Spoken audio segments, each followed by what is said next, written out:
Kabar kurang menyenangkan datang dari Hotman Paris. Diduga Hotman Paris keracunan makanan. Kabar tersebut dibagikan langsung oleh Hotman Paris di akun Instagram pribadinya. Pengacara berdarah bata itu pun membagikan kronologi, hingga akhirnya dia diduga mengalami keracunan.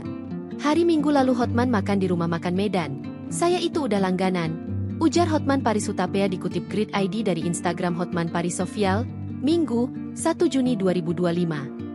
Dugaan Hotman Paris keracunan berawal dari sang raja pailit yang memesan ikan panggang dari tempat langganannya. Akan tetapi, makanan di tempat langganan Hotman habis, maka ikan panggang itu dipesan di tempat sebelahnya.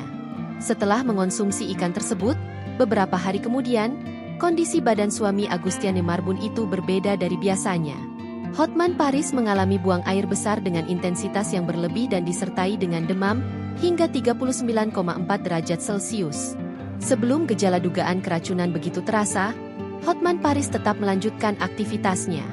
Pengacara nyentrik itu terbang ke Singapura untuk keperluan bisnis. Tadi pagi ada pertemuan bisnis di Singapura, tapi di pesawat sudah terasa ada keracunan makanan, ujar Hotman Paris. Begitu tiba di Singapura, gejala keracunan pun berasa. Hotman Paris kemudian dilarikan ke rumah sakit Mount Elizabeth. Dia pun menyinggung soal dana yang dikeluarkan untuk berobat di rumah sakit ternama tersebut. Gue itu menderita banget hanya untuk cek sakit ada dokter ahli penyakit infeksi.